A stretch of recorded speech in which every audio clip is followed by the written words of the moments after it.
চিকেনের নতুন নতুন রেসিপি আমার ট্রাই করতে কিন্তু ভীষণ ভালো লাগে।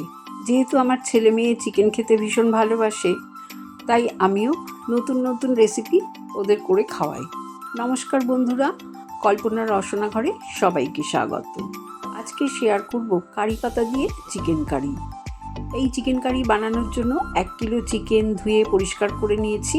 একটা মশলা তৈরি করব, তার জন্য নিয়ে নিয়েছি 7-8টা ছোটো এলাচ, 3-4 টুকরো দারচিনি, 8টা লবঙ্গ নিয়েছি, 1 চামচ জিরে, 1 চামচ নিয়েছি গোটা গোলমরিচ, 1 চামচ মৌরি, 1 চামচ ধনে। এই সবগুলো মশলা শুকনো কড়াইতে প্রথমে ভেজে নেব। মশলাগুলোকে খুব ভালো করে ভেজে নেব। যখন সুন্দর গন্ধ বেরোবে আমি গ্যাসের ফ্লেমটা বন্ধ করে দেব। ঠান্ডা করে এই মশলাটা গুঁড়ো করে নেব। ওই কড়াইতেই আমি 1 চামচ দিলাম রিফাইন তেল। খুব বেশি তেল দেওয়ার দরকার নেই, তেলটা একটু কড়াইতে ছড়িয়ে দেব।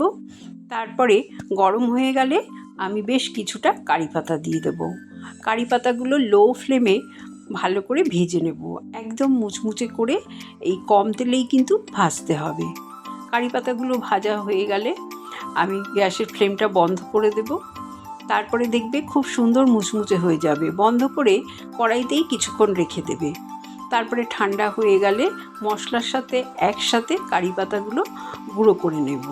আমার তাহলে কারি পাতা দিয়ে যে চিকেনটা রান্না করব সেই মশলাটা রেডি হয়ে গেল। গ্যাস অন করে বেশ খানিকটা রিফাইন তেল গরম করতে দিলাম। তেলটা খুব ভালো মতন গরম হয়ে গেলে 2টো বড় বড় পেঁয়াজ কুচিয়ে নিয়েছি, এই পেঁয়াজগুলো দিয়ে দিলাম। পেঁয়াজগুলো দিয়ে হাই ফ্লেমে লাল লাল করে ভেজে নেব। পেঁয়াজের বেরেস্তা বানাবো। পেঁয়াজটা ভাজা হয়ে যখন এই রকম দেখতে হয়ে যাবে কালারটা, গ্যাসের ফ্লেম বন্ধ করে আমি পেঁয়াজ ভাজাগুলো তুলে নেব। তৈরি হয়ে গেল পেঁয়াজের বেরেস্তা।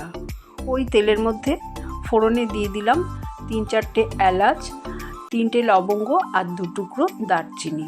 এই মশলাগুলো একটু থেতো করে দিয়েছি। ফোড়নের গন্ধ বেরোলে প্রথমে কুচানো পেঁয়াজ দিয়ে দিলাম। পেঁয়াজগুলো কিন্তু আমি খুব মিহি করে কুচিয়ে নিয়েছি।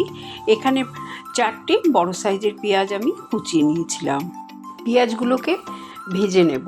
পেঁয়াজগুলো খুব বেশি ভাজার দরকার নেই, হালকা ভাজা হয়ে গেলে আমি দিয়ে দিলাম আদা, রসুন আর কাঁচা লঙ্কার পেস্ট।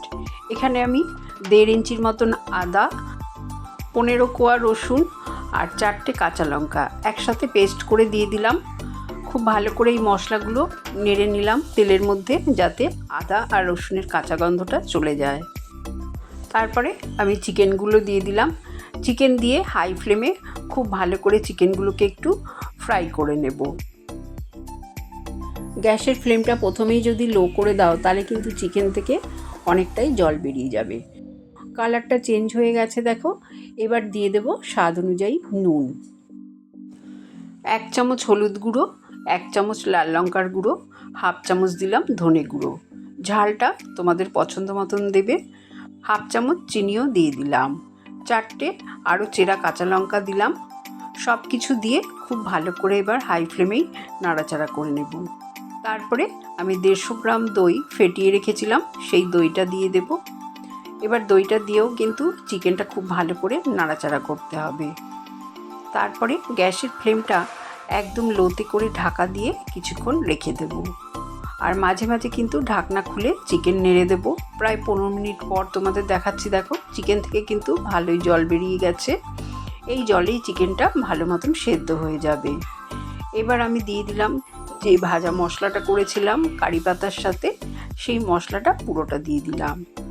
তারপরে একটা বড় টমেটো কুচিয়ে দিলাম আর কয়েকটা কারি পাতা দিয়ে দিলাম। সবসময় ফ্রেশ কারি পাতা দেওয়ার চেষ্টা করবে, তাহলে কিন্তু চিকেনের স্বাদটা বেশি ভালো হবে। এবার এই সব কিছু দিয়ে আবারও ভালো করে চিকেনটাকে নাড়াচাড়া করে নেব। তবে এই চিকেনের মধ্যে এক্সট্রা করে আমি কিন্তু আর জল দেব না। বেশ জল বেরিয়েছে। আবারও ঢাকা দিয়ে আমি কিছুক্ষণ রান্না করে নেব, যতক্ষণ না এই জলটা প্রায় টেনে যাচ্ছে। এই চিকেনটা একটু কষা কষাই খেতে হবে, তাহলেই ভালো লাগবে। আর তোমাদের যদি মনে হয় একটু জলের প্রয়োজন আছে, তোমরা তাহলে গরম জল একটু দিতে পারো। আমার যেহেতু জল লাগবে না বলে আমি আর দিলাম না। গ্রেভিটা প্রায় টেনেই গেছে। দেখো আমার চিকেনটা হয়ে গেছে। এবার দিয়ে দিলাম আমি পেঁয়াজের বেরেস্তা। ওপর থেকে পেঁয়াজের বেরেস্তা ছড়িয়ে দিলাম, আরও কয়েকটা কারি পাতা দিয়ে দিলাম। ব্যাস, তারপরে গ্যাসের ফ্লেম বন্ধ করে ঢাকা দিয়ে 10 মিনিট স্ট্যান্ডিং টাইমে রেখে দিলাম। তারপরে তোমাদের আমি দেখিয়ে দিচ্ছি, দেখো চিকেনটা দেখতে কতটা লোভনীয় হয়েছে আর খেতে কিন্তু ততটাই টেস্টি। রুটি, লুচি, পরোটা সব কিছুর সাথেই কিন্তু খেতে ভালো লাগবে। রেসিপি ভালো লাগলে কমেন্ট করে জানিও। চ্যানেলটাকে লাইক, শেয়ার করো। নতুন বন্ধু হয়ে থাকলে সাবস্ক্রাইব করো। সুস্থ থেকো, ভালো থেকো। ধন্যবাদ।